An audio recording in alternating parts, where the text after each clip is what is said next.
Hello everyone, இது உங்களோட மக்கு குக்கு. தீபாவளினாலே எப்போவும் மார்னிங் ஸ்பெஷலாக சவுத் தமிழ்நாட்டில் சுஷியம்னு ஒரு ரெசிபி பண்ணுவாங்க. இது ஒரு அருமையான ஸ்வீட் ரெசிபி. இந்த ஸ்வீட் ரெசிபி எப்படி செய்கிறதுன்னு இன்றைக்கி நம்ம சேனலில் பார்க்க போகிறோம். அதுக்கு முன்னாடி நம்ம சேனலுக்கு சப்ஸ்கிரைப் பண்ணி சப்போர்ட் பண்ணுற எல்லாருக்கும் ஒரு பெரிய தேங்க்ஸ். இன்னும் நீங்கள் சப்ஸ்கிரைப் பண்ணலைன்னா சப்ஸ்கிரைப் பண்ணிவிட்டு பெல் ஐக்கானையும் கிளிக் பண்ணி வச்சுக்கோங்க. வாங்க ரெசிபிக்கு போகலாம். முதல்ல ஒரு பவுலில் 1/2 கப் போல் பச்சரிசி எடுத்துக்கோங்க. இது கூட 1/4 கப் போல் உளுந்து சேர்த்துக்கோங்க. சேர்த்துட்டு இந்த பச்சரிசியும் உளுந்தையும் நல்லா கழுவி எடுத்துகிட்டு வந்துக்கலாம். இப்போ இது கழுவுனதுக்கு அப்புறமா இது முங்குற அளவுக்கு தண்ணி சேர்த்துக்கோங்க. சேர்த்துட்டு இதனால் ஒரு மணி நேரம் போல் ஊற வச்சிடலாம். 1 மணி நேரம் ஊறினாலே இது போதுமானது. அதுக்குள்ளே பூர்ணம் ரெடி பண்ணிடலாம்.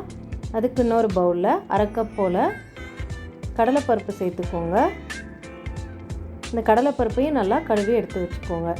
இப்போ ஒரு குக்கரில் நம்ம கழுவின கடலைப்பருப்பை ஃபஸ்ட்டு சேர்த்துக்கோங்க. சேர்த்துட்டு இது முங்குற அளவுக்கு முங்கி ஒரு சென்டிமீட்டர் மேலே தண்ணி இருக்கணும். அந்தளவுக்கு தண்ணி சேர்த்துக்கோங்க. குக்கரை மூடிட்டு விசில் போட்டுட்டு ஒரு 3லேருந்து 4 விசில் போல் நல்லா குக் பண்ணிக்கோங்க. நல்லா குழையணும்.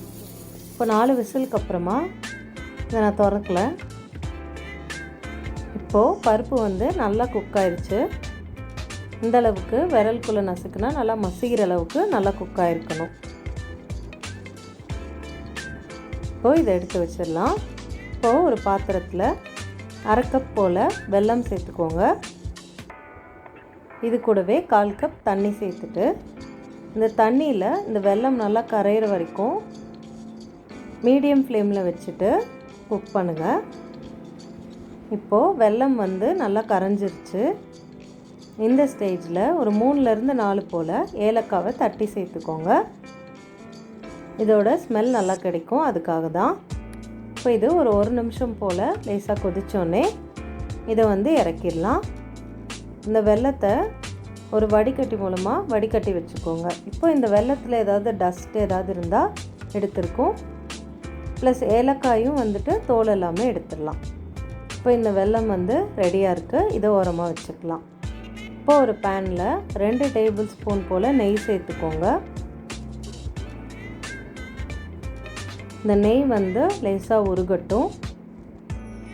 நெய் உருகுனதும் இதில் 1/4 கப் போல் துருவின தேங்காய் எடுத்துக்கோங்க. இந்த நெய்யில் நல்லா கொஞ்சம் லைட் ப்ரௌன் ஆகிற அளவுக்கு நல்லா ரோஸ்ட் பண்ணிக்கோங்க. கொஞ்சம் கோல்டன் ஆகணும், நல்லா ஸ்மெல் வரும். அது வரைக்கும் இந்த அளவுக்கு நல்லா ரோஸ்ட் பண்ணிக்கோங்க. இப்போது தேங்காய் நல்லா ரோஸ்ட் ஆனதும் இதில் நம்ம வேக வச்சுருக்க பருப்பை சேர்த்துக்கலாம். சேர்த்துட்டு இந்த தேங்காயோடையும் நெய்யோடையும் நல்லா கிளறுங்க. இப்போ பார்த்தா பருப்பு கொஞ்சம் லூஸாக இருக்கிற மாதிரி தான் இருக்கும். அப்படியே கொஞ்ச நேரம் வதங்க திக்காகும். இது கூட தேவையான அளவு உப்பு சேர்த்துக்கோங்க. நான் 1 டீஸ்பூன் சேர்த்துக்கிறேன். சேர்த்துட்டு இது நல்லா திக்காகி குழஞ்சி நல்லா ஒன்று சேர்ந்து வரும். அது வரைக்கும் நல்லா மீடியம் ஃப்ளேமில் வச்சு குக் பண்ணுங்கள். அப்பப்போ கிளறிக்கோங்க, இல்லைன்னா அடிப்பிடிச்சிரும். இப்போ பார்த்தா நல்லா திக்காகிருக்கு.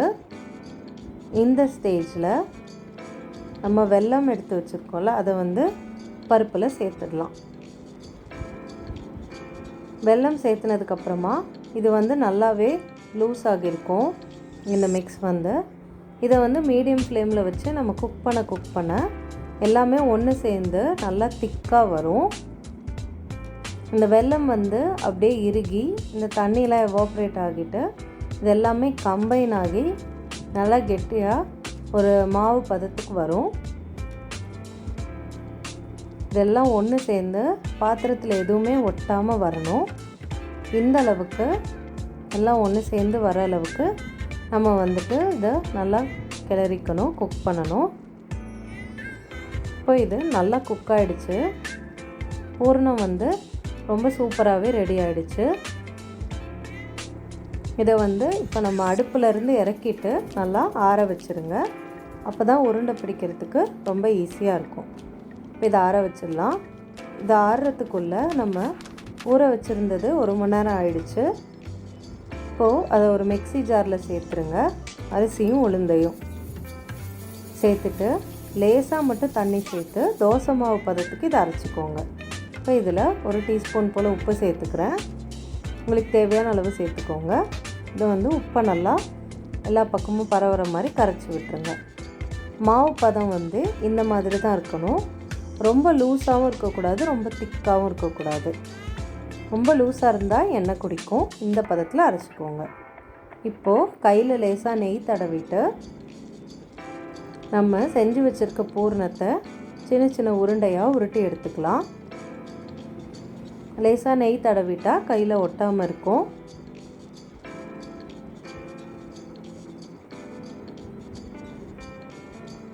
இந்த அளவுக்கு உருண்டை உருட்டி நம்ம எடுத்து வச்சுக்கலாம். மித்ததையும் உருட்டி முடிச்சிடலாம். இப்போது உருண்டெல்லாம் ரெடியாக இருக்குது. இப்போது இதை மாவில் கோட் பண்ணி பொரிக்க போகிறோம். அதுக்கு ஒரு பாத்திரத்தில் நல்லா டீப் ஃப்ரை பண்ணுற அளவுக்கு தேவையான எண்ணெய் எடுத்துக்கோங்க. எண்ணெய் நல்லா சூடானதும் இப்போ நம்ம கரைச்ச மாவு பக்கத்தில் வச்சுக்கோங்க. நம்ம உருண்டைகளை ஒன்றா போட்டு முக்க போகிறோம். முதல்ல ஒரு உருண்டையை போட்டுட்டு நல்லா இதில் கோட் பண்ணிட்டு எக்ஸஸாக இருக்கிறத வடிச்சிட்டு அந்த உருண்டையை எண்ணெய்க்குள்ளே போட்டுருங்க. எண்ணெய் ரொம்ப லோ ஃப்ளேமில் இருந்தால் எண்ணெய் குடிக்க ஆரம்பிச்சிடும். அதனால் மீடியம் டு ஹை ஃப்ளேமில் வச்சு நல்லா குக் பண்ணுங்கள். இது லைட் கோல்டன் கலர் ஆகும். அந்தளவுக்கு குக் பண்ணுங்கள். இப்போ பார்த்திங்கன்னா நல்லா லைட்டாக கோல்டன் கலரில் மாறி இருக்கு. இந்த ஸ்டேஜில் தான் நம்ம சூயத்தை வெளியில் எடுத்துடணும். அவ்வளோதான், ரெடி ஆகிடுச்சு. நான் மித்ததையும் பொரிச்சிட போகிறேன். இப்போது சுயம் அழகாக பொரித்து ரெடியாக இருக்குது. உள்ளே பார்த்திங்கன்னா ரொம்ப சாஃப்டாக இருக்கும், வெளியில் கிறிஸ்பியாக இருக்கும். ரொம்ப ஈஸியாக செஞ்சிடலாம். இந்த தீபாவளிக்கு செஞ்சு பார்த்து எப்படி இருந்ததுன்னு சொல்லுங்கள். வீடியோ பிடிச்சிருந்தா லைக் பண்ணுங்கள், கமெண்ட் பண்ணுங்கள், ஷேர் பண்ணுங்கள். மறக்காமல் நம்ம சேனலுக்கு சப்ஸ்கிரைப் பண்ணிடுங்க. என்னோடய மித்த வீடியோஸ்க்கான லிங்க்ஸும் சைடில் கொடுத்துருக்கேன். அதையும் பார்த்து வீட்டில் ட்ரை பண்ணி பார்த்துட்டு எப்படி இருந்ததுன்னு சொல்லுங்கள். தேங்க்யூ.